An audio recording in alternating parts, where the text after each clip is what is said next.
أحبتي المشاهدين، في هذه الحلقة سنعيش في بركة أمير المؤمنين عليه السلام، ونكون في رحابه ونتحدث عن أبعاده في كافة المستويات الشخصية والتربوية والإنسانية، وأبعاد التضحية والشجاعة التي مثلها سلام الله عليه.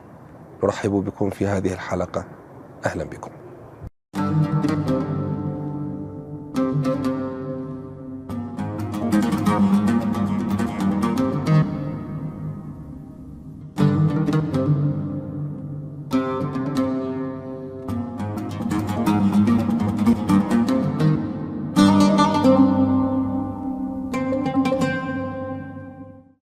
أحبتي، رحبوا معي بضيف حلقتي لهذا اليوم الباحث الإسلامي الشيخ جميل الربيعي. مرحبا بك شيخ جميل. حياكم الله وبارك الله فيكم. شيخ جميل، كما تناولت في مقدمة الحلقة، نتحدث اليوم عن أبعاد شخصية أمير المؤمنين عليه السلام على أكثر من مستوى. لنبتدئ بداية بالصعيد التربوي. كيف جسد أمير المؤمنين الأبعاد التربوية في شخصيته؟ أعوذ بالله من الشيطان الرجيم. بسم الله الرحمن الرحيم، والحمد لله رب العالمين، وصلى الله على خاتم النبيين وسيد المرسلين حبيب إله العالمين محمد وآله الطيبين الطاهرين المعصومين. بالواقع أحب أن أوضح حقيقة في الحديث عن أمير المؤمنين. أمير المؤمنين علي بن أبي طالب صلوات الله وسلامه عليه شخصية جامعة مانعة تمثل الإسلام شكلا ومضمونا، قلبا وقالبا، خلقا وخلقا. ولذلك أقول لكل من يسمعني، لا يمكن أن يفهم الإنسان شخصية أمير المؤمنين عليه السلام إلا إذا استوعب الإسلام جملة وتفصيلا، وإلا إذا عرف الإسلام في عقائده وفي نظمه وفي أخلاقيته. لماذا؟ لأن أمير المؤمنين صلوات الله وسلامه عليه شخصية لها أبعاد تمثل أبعاد الوجود الكوني قاطبة، بل تمثل الإسلام بكل تفصيلاته منذ بعث الله نوح إلى اليوم. لأن أمير المؤمنين صلوات الله وسلامه عليه كما جاء عن رسول الله صلى الله عليه وآله جمع فيه 70 خصلة من خصال الأنبياء.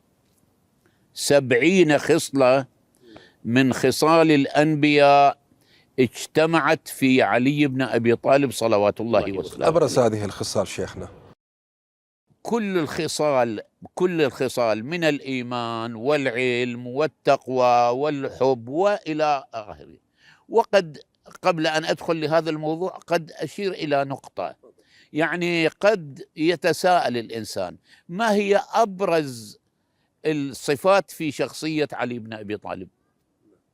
قد بعضهم عندما أسأل هذا السؤال ما هي أبرز صفاته قد يقول لي الشجاعة، وذاك يقول الزهد، وذاك يقول العلم، وهذا يقول العبادة.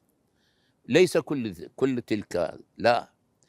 الصفة البارزة في التي جعلت من علي بن أبي طالب صلوات الله وسلامه عليه عليا هي حبه لله وحب الله له. ودليلي على ذلك أن رسول الله صلى الله عليه وآله عندما أراد أن يبعثه إلى خيبر لفتح قلعة خيبر، ماذا قال له؟ قال لأعطين الراية رجلا يحب الله ورسوله ويحبه الله ورسوله، يفتح الله على يده، فما عند علي من العلم والشجاعة والزهد والعبادة وإلى آخره من الصفات هي نتيجة حبه لله. لأبعثن رجلا يحب الله ورسوله ويحبه الله ورسوله. زين، إذا صار هذا واضح، خلينا نأتي إلى سؤالك، وهو ما هي الأبعاد الأساسية في شخصية أمير المؤمنين؟ أبعاده كثيرة، إلا أن هناك على وجه الفهرسة وليس على وجه التفصيل نستطيع أن نذكر بعض الأبعاد. من جملة الأبعاد التي تميز بها أمير المؤمنين البعد التربوي، وأقصد بالبعد التربوي هو تربيته الخاصة، وتربيته الخاصة على يد من؟ هذا بعض الناس يقول من هو أول من أسلم؟ بعض يقول علي أسلم. هو علي متى كفر حتى يسلم؟ علي يقول ولدت على الفطرة، علي ولد في الكعبة واحتضنه رسول الله صلى الله عليه وآله وسلم، فهو ربيب رسول الله وحبيب رسول الله. ولذلك يفتخر هو صلوات الله وسلامه عليه، يفتخر بهذا، ويحتج على الآخرين، يحتج على الذين سلبوه حقه والذين ظلموه. ولذلك يقول صلوات الله وسلامه عليه في صورة رائعة في لوحة أدبية ترسم يقول صلوات الله عليه، يقول لهم الذين احتج عليهم: وقد علمتم موضعي من رسول الله بالقرابة القريبة والمنزلة الخصيصة. التفت أيها المشاهد الكريم، التفت إلى هذا المعنى: وقد علمتم موضعي، هاي التربية، وقد علمتم موضعي من رسول الله بالقرابة القريبة والمنزلة الخصيصة، وضعني في حجره. رسول الله وضعني في حجره وأنا ولد يعني صبي بعده، وأنا ولد، يضمني إلى صدره ويكتنفني يعني لفني، ويكتنفني إلى فراشه، ويمسني جسده، يعني جسده يمس جسد رسول الله، ويشمني عرفه، يشم ريحة رسول الله، وكان يمضغ الشيء. لاحظ هاي التربية: وكان يمضغ الشيء ثم يلقمنيه، وما وجد لي كذبة في قول ولا خطلة في عمل. خطلة يعني خطأ. ولقد قرن الله، هنا العجيب هذه، ولقد قرن الله به صلى الله عليه وآله من لدن فطين، يعني منذ كان فطيما، أعظم ملك من ملائكته، يسلك به طريق المكارم. ولقد كنت أتبعه، هكذا يقول أمير المؤمنين: ولقد كنت أتبعه اتباع الفصيل إثر أمه. الفصيل يعني ابن الناقة، شلون هذا يمشي وراء أمه؟ أتبعه اتباع الفصيل إثر أمه، يرفع لي في كل يوم، هنا هاي عنصر التربية، يرفع لي في كل يوم من أخلاقه علما، ويأمرني بالاقتداء به. ولقد كان يجاور، كان في حراء، في كل سنة بحراء، غار حراء، فأراه ولا يراه غيري، وأراه ولا يراه غيري، ولم يجمع بيت، هنا هذا الاعتزاز يعتز، ولم يجمع بيت واحد يومئذ في الإسلام غير رسول الله غير رسول الله وخديجة وأنا ثالثهما. لكن اسمع العظمة هنا، أرى نور الوحي، سبحان الله، أرى نور الوحي والرسالة وأشم ريحة النبوة، ولقد سمعت رنة الشيطان حين نزل الوحي عليه، فقلت يا رسول الله ما هذه الرنة؟ فقال صلى الله عليه وآله هذا الشيطان آيس من عبادته، إنك تسمع ما أسمع. لاحظ هنا هاي التربية، يعني هكذا تربى علي، إنك تسمع ما أسمع وترى ما أرى، إلا أنك ليس بنبي ولكنك وزير، وإنك لعلى خلق وإنك لعلى خير.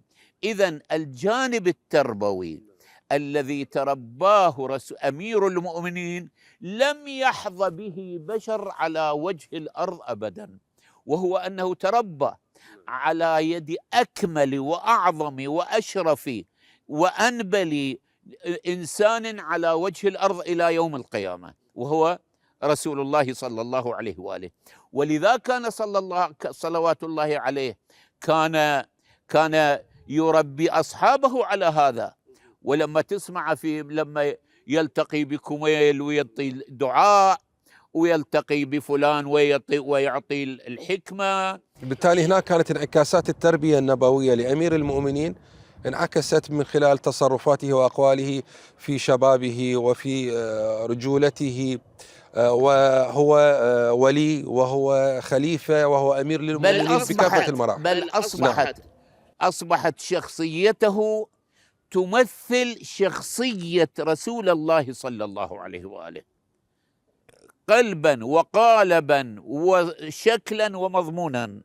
إذن تربية علي بن أبي طالب التي تلقاها عن رسول الله صلى الله عليه وآله مثلت درجة الكمال، فيا ليتنا نتعلم من علي عليه السلام. نقطة غاية في الأهمية أشرت لها شيخ جميل، ألا وهو طريقة تعاطي وتعامل أمير المؤمنين عليه الصلاة والسلام مع أصحابه وخصوصا الشباب منهم. أنا تستوقفني إحدى الروايات أنه أمير المؤمنين عليه السلام كان يشتري الثوب الجديد لنفسه لكن لا يلبسه، يعطيه لأحد خدامه من الشباب ويقول أن الشاب أنت شباب، نعم أنت شباب، به روح الزهو ويحب أنه يلبس ثوب جديد، فبالتالي يعطيه للشباب. هو تعامل أمير المؤمنين في كل حركة يتحركها، وفي كل نفس يتنفسه، وفي كل سكنة يسكنها، هو يريد أن يثبت قواعد الإسلام. ولذلك أنت لا تجد ثلمة في شخصية أو ثغرة يمكن أن تؤخذ. نعم قيل إن فيه لدعابة، قيل ولكنه ليست دعابة، وإنما هي أريحية وشهامة ولطف، بحيث أنه يقول أحد أصحابي كان يجلس معنا كأحدنا وكنا نهابه. هذا البعد التربوي. ولذلك ربى، يعني لما نجي من الذي تربى على يده بعد رسول الله؟ سلمان وأبو ذر وعمار وفلاء ومالك وإلى آخره. زين، هذا البعد الأول. البعد الثاني الذي هو إفراز لذلك البعد، وهو البعد الإيماني. شيخ جميل، أبعاد كثيرة بشخصية أمير المؤمنين عليه السلام راح نتناولها تباعا ضمن سياق هذه الحلقة، لكن اسمح لي أن أذهب بهذا الفاصل. أحبة المشاهدين، لنا فاصل ومن بعده نعود، ابقوا معنا.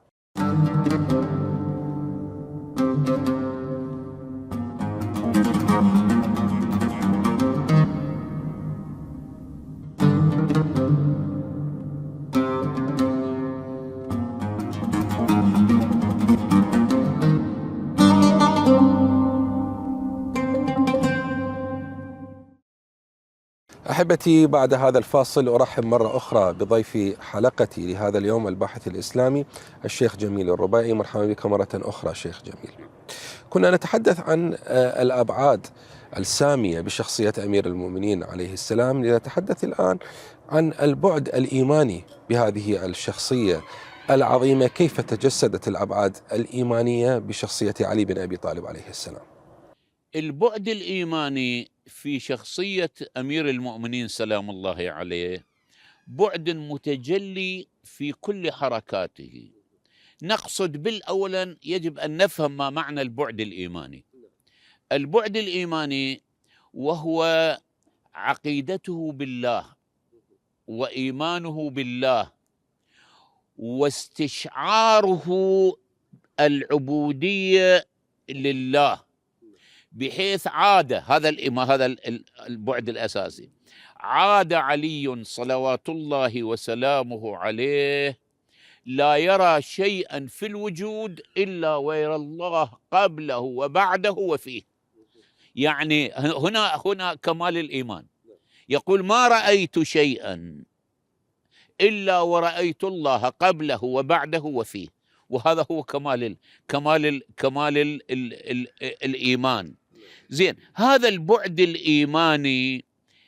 الإيماني تجلى في سلوكه وفي أخلاقه ومن خلال تصريحات. يقول عمر بن الخطاب، يقول واحد احتج على عمر أنه لما أرسل إلى أمير المؤمنين في قضية من القضايا فزجر عمر، قال ولقد سمعت رسول الله، ولقد أريد أقول درجة إيمان علي بن أبي طالب، ولقد سمعت رسول الله يقول لو أن السماوات السبع، لو أن السماوات والأرض وضعت في كفة ووضع إيمان علي في كفة لرجح إيمان علي عليها.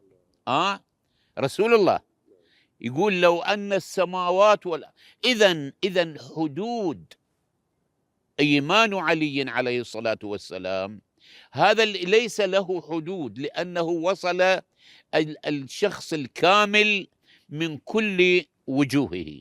هذه ناحية. الشيء الثاني، بل صوره رسول الله صلى الله عليه وآله في مواقفه أنه يمثل الإيمان كله. عندما برز أمير المؤمنين إلى عمرو بن ود كما سنوضح بعد شوية، رسول الله أعطاه شهادة. إيش قال؟ قال برز الإيمان كله إلى الشرك كله. أي كلمة هاي؟ يعني إذن علي مثل الإيمان الكامل بكل أبعاده. لاحظ، ولذلك صلوات الله وسلامه عليه يقول لو كشف لي الغطاء لما ازددت يقينا. شنو يعني لو كشف لي؟ يعني لو رأيت الله رأي عين هكذا، والله لا يرى في العين في عقيدتنا. يقول لو كشف لي الغطاء. شنو معناه لو كشف لي الغطاء؟ شوف، لاحظ أنا أيها المشاهد الكريم، لو اطلعت على كل الغيب. يعني كلمات أمير أهل البيت صلوات الله وسلامه عليهم التي هي تكاد أن تكون، لأنه رسول الله لا ينطق عن الهوى، وأهل البيت لا ينطقون من عندياتهم، لا، ينطقون من خزائن علم ورثوها منين؟ من رسول الله صلى الله عليه وآله. فلو كشف لي الغطاء لما ازددت يقينا. يقول العلامة الحلي قدس سره، والعلامة الحلي وما أدراك ما العلامة الحلي، يقول العلامة الحلي معناه بلوغ إيمان علي، بلوغ أقصى درجات الإيمان وأقصى ما يمكن من معرفة الله. يعني أن المعرفة الكاملة لعلي بن أبي طالب صلوات الله وسلامه عليه، هاي اللي جعلت هذه القوة، هذا الإيمان جعله يشعر بالله في كل حركة، في كل سكنة. بعد أيضا يقول سلام الله عليه، كثير من الناس أحيانا يصير عنده حالة من الشك، حالة من الوهم، يصير هذه.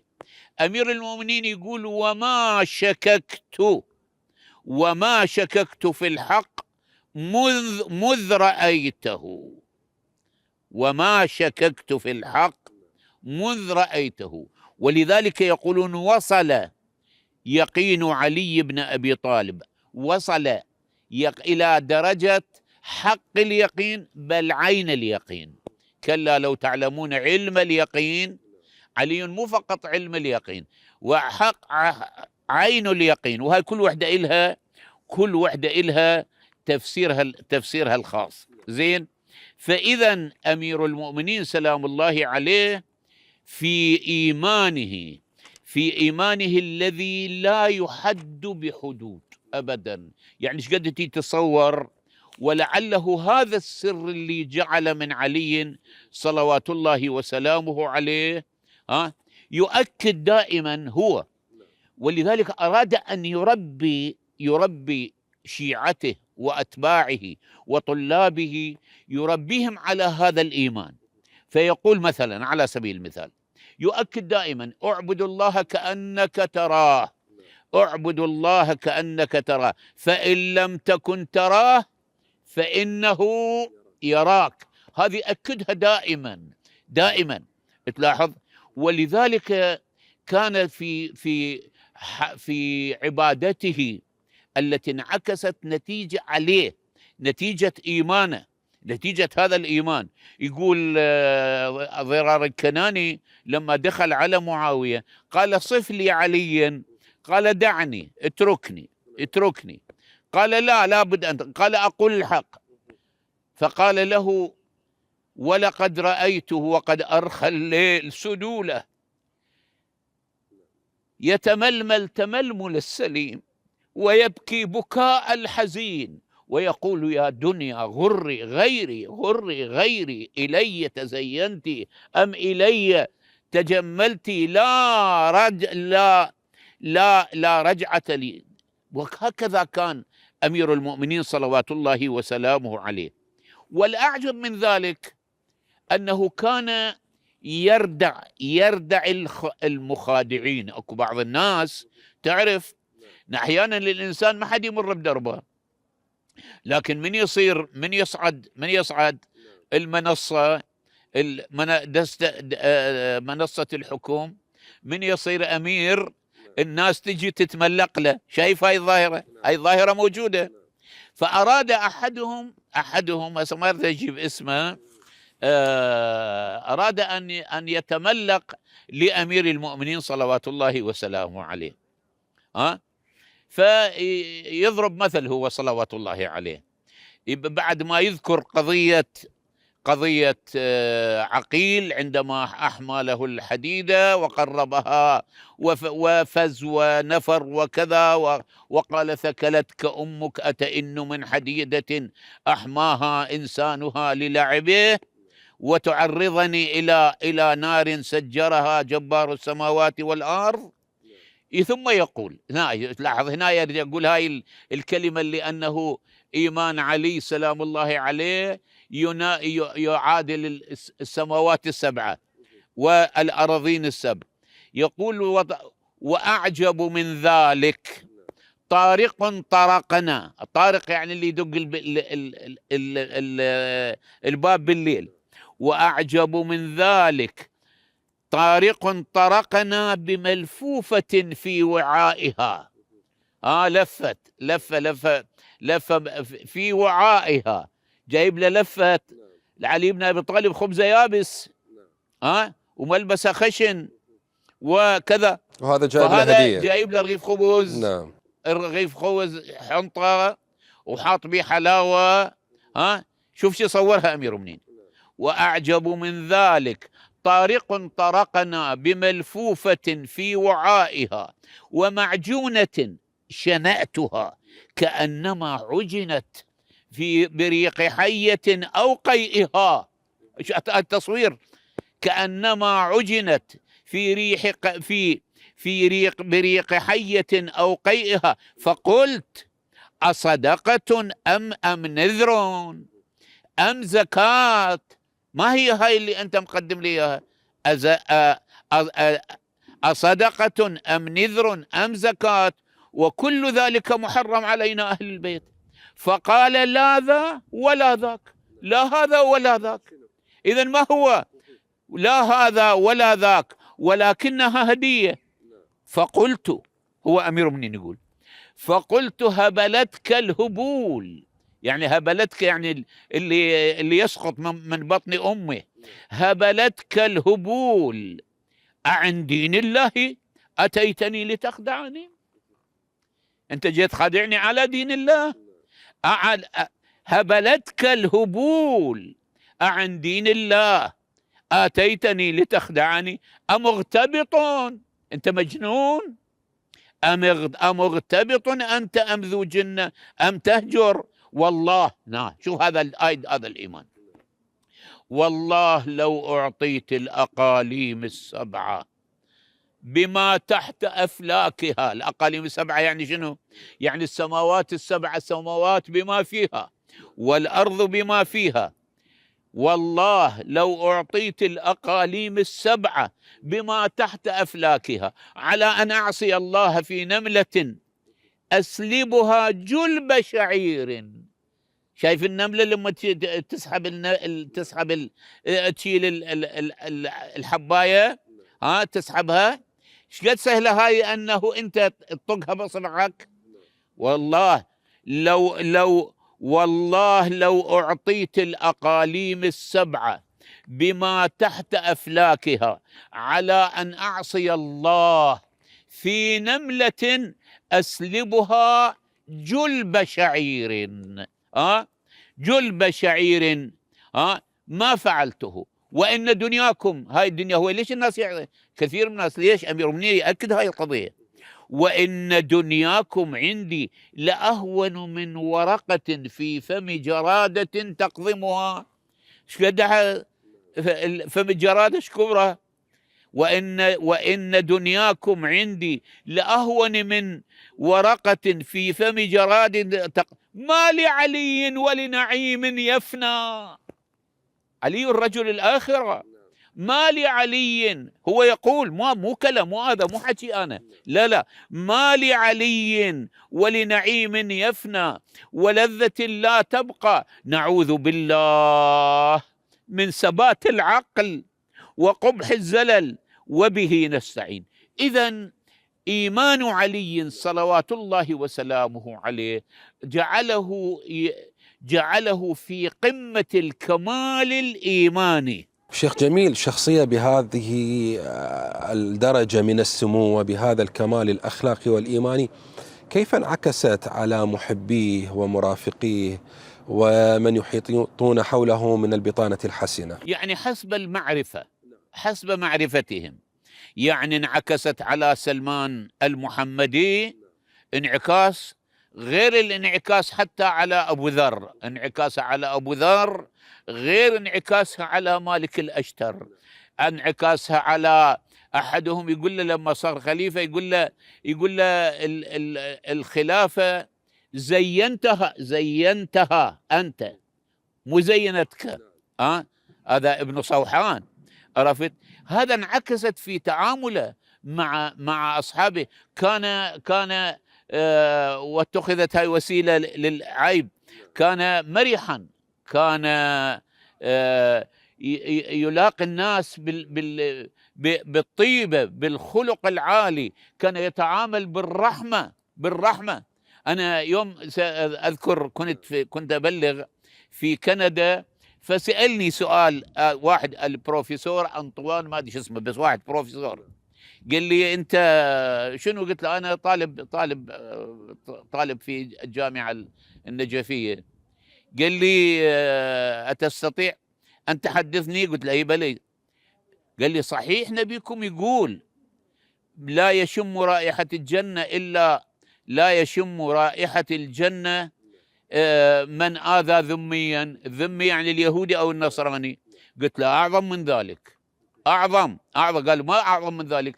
قلت له أمير المؤمنين علي بن أبي طالب صلوات الله وسلامه عليه يمر، شوف هاي أخلاق علي، يمر فيرى رجلا يستجدي، شوف هذا القلب ملء الرحمة، يستجدي، يرى رجلا يستجدي يطلب. فسأل أمير المؤمنين ما هذا؟ مطروح بالكوفة، واحنا ترى أيها المشاهد الكريم إن كلمكم ونتحدث من مسجد الكوفة، من مسجد الكوفة، من مقابل محراب الذي استشهد فيه أمير المؤمنين صلوات الله وسلامه عليه. فسأل ما هذا؟ هذا البروفيسور الدان.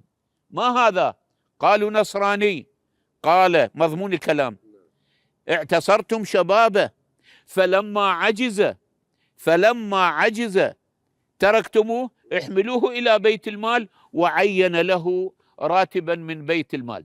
ثم التفت ولذلك شوف الرحمة لما يوصي مالك الأشتر، هاي وصيته المعروفة: ولا تكن عليهم. شوف هاي، شوف الوصية، مو هو وإنما أصحابه. يقول له ولا تكن عليهم سبعا ضاريا. هذا البروفيسور التفت: فإنهم صنفان، إما أخ لك في الدين أو نظير لك في الخلق. من وصلت هاي الكلمة إما أخ لك في الدين أو نظير لك في الخلق، هذا البروفيسور وقف قال لي أوقف أعد لي إياها، أعد لي هاي الكلمة. فإنهم صنفان ولا تكن عليهم سبعا ضاريا. سبع يعني وحش، سبعا ضاريا تغتنم أكلهم. فإنهم صنفان، إما أخ لك في الدين أو نظير لك في الخلق. لما بينت الهيا قال لي يعني أنتم في الإسلام تعتبرون الإنسان بإنسانيته؟ قلت له نعم بإنسانيته. الإسلام يقول وكرمنا بني آدم. أشوف الدمعة ترقرقت في عينه. أكثر من هذا علي رجل الرحمة، رجل الشفقة. يمر علي في الكوفة، في مسجد الكوفة، في مر بالكوفة، وبالأثناء يشوف امرأة. شوف الرحمة. أيها الحكام، يا المتسنمين، التفتوا تعلموا من أمير المؤمنين سلام الله عليه. أمير المؤمنين صلوات الله عليه مر يشوف امرأة حاملة لها جود، قربة شايلتها، وتقول إلهي أشكو إليك ابن أبي طالب، أشكو إليك ابن أبي طالب. ما تعرفه هذا ابن أبي طالب؟ مو هذا، من هو؟ إجا إلها قال يا أمة الله أساعدك؟ قالت لطفا منك أن تساعدني. فأخذ القربة منها ودموعه تسيل، وقالها امشي قدامي دليني على البيت. وصلت إلى البيت، ثم أوصلها. بعد ما أوصلها رجع وأخذ جرابا يعني مثل كيس، ووضع فيه دقيقا طحين، ووضع فيه عسلا، ووضع فيه خبزا، ووضع. ثم جاء إلى المرأة، طرق الباب عليها. قالت من؟ قال أنا صاحبك الذي أعانك، افتح الباب. فتحت الباب وإذا عندها أيتام. أمير المؤمنين قالها هذا الطحين اخبزي. قامت هي تعجن. هو قاعد يلهي الأطفال، كان يطعمهم، يأخذ العسل ويطعم الأطفال. يقول له يا بني استغفر لعلي بن أبي طالب، استغفر لعلي بن أبي طالب. بعد أن عجنت وكملت قالت أنت تشجر التنور أم أنا؟ قال أنا أشجر التنور. قام للتنور، قام لما أوقد النار قام لهب النار يضرب عليه، يقول له ذق يا علي، هذا جزاء من ضيع الأيتام. بالأثناء دخلت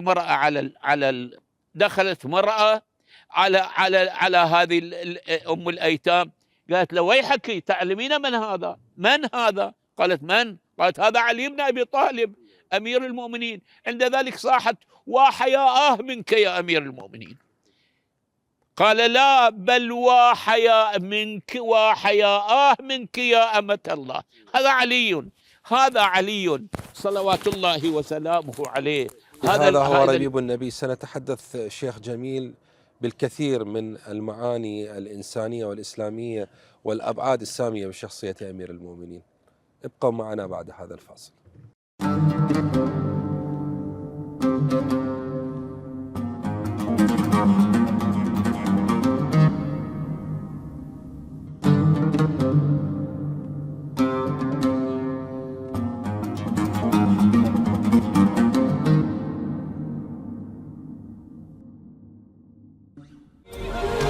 ميوالي حيدر وجهه وين يديره، للما يعرفك ما عرف تقديره، من كثر ما غارق علي بن صغيره، بجفوفه حيدر وكلاه الطيره، بجفوفه حيدر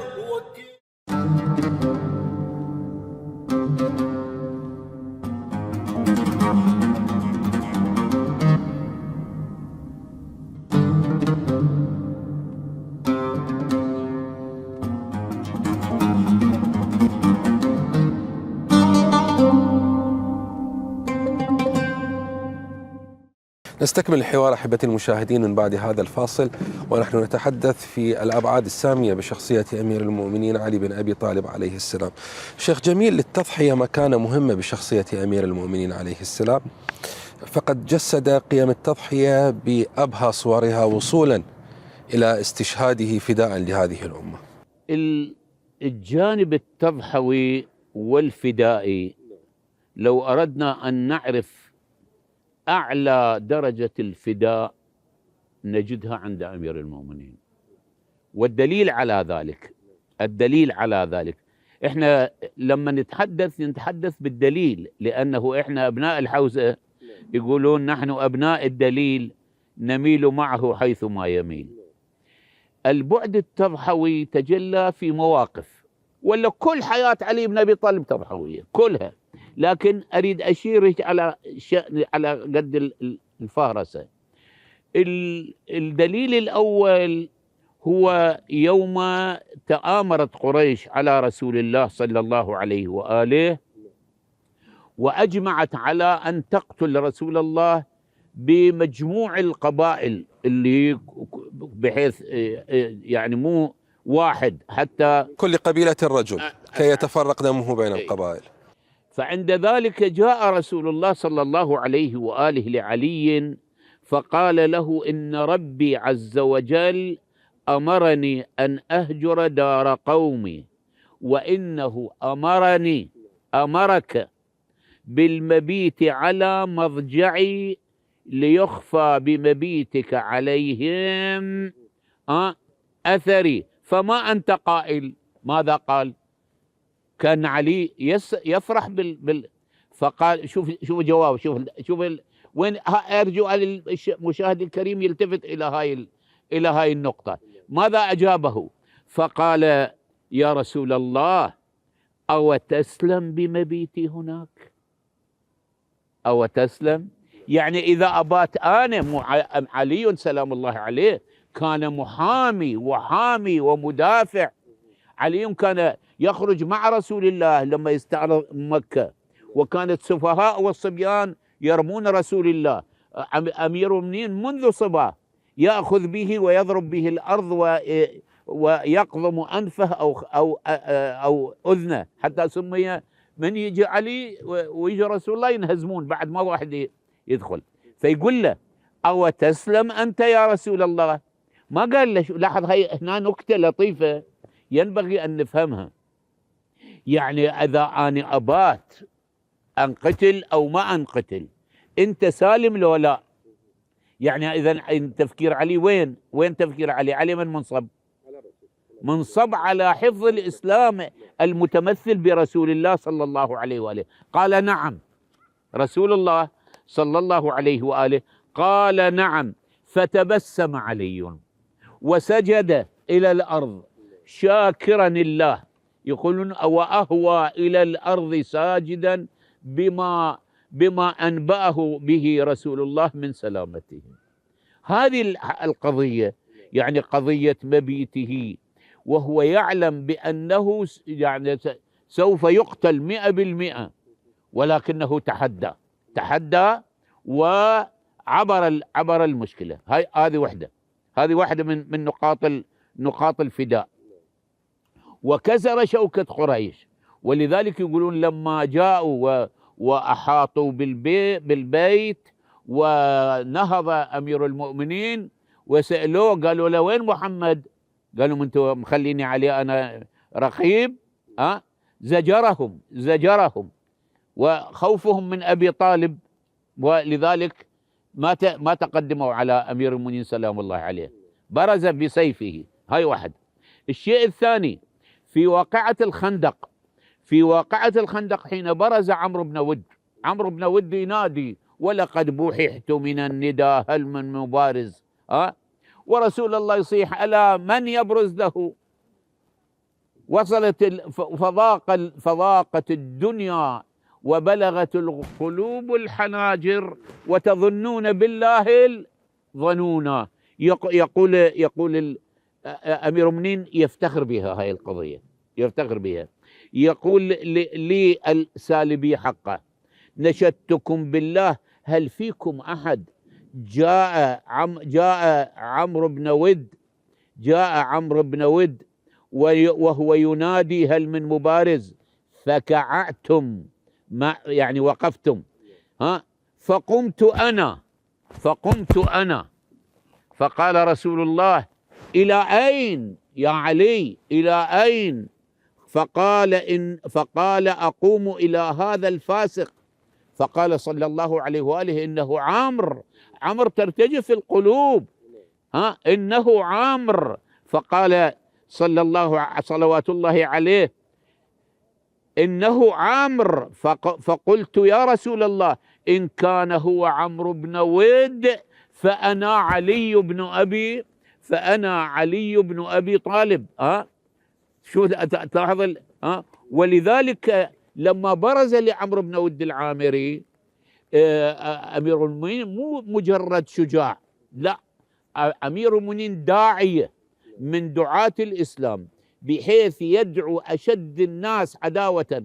عمرو بن ود جاي سيف بيده ويريد يتحدى الإسلام، وعلي بن أبي طالب يدعو. شلون يدعو؟ لاحظ، يقولون لما برز له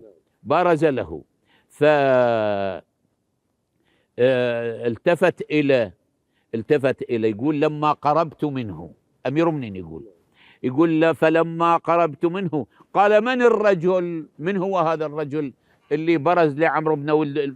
قلت علي بن أبي طالب. فقال كفء كريم ارجع يا ابن أخي، أبوك كان صديقي وكان ولي صحبة مع أبيك، فأنا ما أريد أفجع أبوك بي. فقلت يا عمرو، هذا يقول له أنا أكره أن أقتلك. عمرو بن ود أمير المؤمنين يقول له يا عمرو إنك عاهدت الله أن لا يخيرك أحد بثلاث خصال، يخيرك واحدة من ثلاثة إلا اخترت إحداهن. فقال أعرض علي، رجل عاقل، أعرض علي. شوف التفت أيها السامع المشاهد الكريم، التفت إلى هاي، أعرض علي. أول قلت تشهد أن لا إله إلا الله وأن محمد رسول الله. يعني أمير المؤمنين يريد يكسب عمرو بن ود إلى الصف الإسلامي، مو يريد يقتله، لأنه صور البعض يفهم علي بن أبي طالب فقط ضراب سيف، فقط سفاك الدماء، لا، هو هذا عدوه يدعو إلى الإسلام. وهي النقطة ينبغي أن نلتفت إليها، أن ندعو أعداءنا إلى الإسلام. والحمد لله رب العالمين، ما شاء الله، المؤمنين الذين هاجروا، الذين دعوا الناس بهذه الطريقة. وأنا بعيني رأيت في الخارج كيف اهتدى الناس إلى ولاية أمير المؤمنين سلام الله عليه. لما قال أن تقول لا إله إلا الله وأن محمد رسول الله وتقر بما جاء به من عند الله. قال هات غيري هذا، ما عندك شغل، ما عندك وحدة أحسن منها، هات غيري هذا. قلت ترجع، هاي رجل سلام، ترجع من حيث أتيت. قال والله لا أرجع وتتحدث قدام العرب شلون؟ تتحدث نساء قريش، وتتحدث نساء قريش بهذا أني رجعت. فقلت فانزل، إذن الثالثة انزل عن فرسك. فنزل فاختلف، يقول فاختلفت أنا وهو ضربتين، وارتفعت غبرة، وإذا بين البطلين، أعظم بطلين في الكون في ذلك الوقت. فإذا التفت والمسلمين يكبرون، وإذا عمرو بن ود طريح على الأرض وعلي يدور. وهنا نكتة لطيفة علينا أن نلتفت إلها. يقولون أمير المؤمنين سلام الله عليه ما سلب من أسقط على الأرض، وإنما جاء إليه لينهي حياته. فهذا بصق بوجه أمير المؤمنين. أمير المؤمنين رجع راح تمشى إلى أن هدأ فرجع عليه وقضى عليه، قتله. فسئل أمير المؤمنين، وهذا درس لكل عاقل لكل رشيد أن يتعلم من علي بن أبي طالب. قيل له يا أبا الحسن لماذا لم تقضي عليه من الأول؟ فقال عندما جئت إليه لأقتله بصق علي فغضبت لنفسي وخفت أن أقتله لنفسي، وأنا أريد أن أقتله لله. ولذلك علي بن أبي طالب كل حركة يتحركها لله. أردت أن أقتله لله. ولذلك علينا أن نتعلم من علي الإخلاص وكيف نعمل لله. كل كلمة نقولها ينبغي أن تكون بمنطق علي، أن أقتله لله. ولذلك الذي يدرس حياة أمير المؤمنين لا يدرسه بعض، مع شديد الأسف يدرسون بعض أنه بطل وأنه شجاع لا، علي عبد الله وأخو رسول الله. ولذلك أقول في الختام، أقول لكل محبي علي ولكل عشاقه، لعلي عشاق من غير المسلمين، اقرأوا ما قاله جورج رداق وما قاله المسيحيون والآخرون عن علي عليه السلام. وأنا أقول لكل من يعشق عليا وانتهج نهج علي ولآل الوحي والي، آل طه سبل الخير وهم أكرم آلي، وهم العروة للدين وهم حبل الوصال. إن تكن ثاقب عزم أو يكن فكرك عالي، فاتق الله تعالى فالتقى خير منالي، فقصارى كل شيء لفناء وزوال، فعلام الآن تلهو عن ميادين المعالي. السلام عليك يا أمير المؤمنين، السلام عليك يا سيد الوصيين وقائد الغر المحجلين. أسأل الله عز وجل أن يرسخ ولايتك في قلوبنا ويرزقنا حبك وحب من يحبك وكل عمل يقربنا إلى حبك. والحمد لله رب العالمين، وصلى الله على محمد وآله الطيبين الطاهرين. اللهم صل على محمد وآل محمد. بارك الله بك ضيفنا العزيز الباحث الإسلامي الشيخ جميل الربيعي، شكرا جزيلا على هذا الحوار. كذلك أشكر كل من تابع حلقة هذا اليوم، شكرا لكم وإلى اللقاء.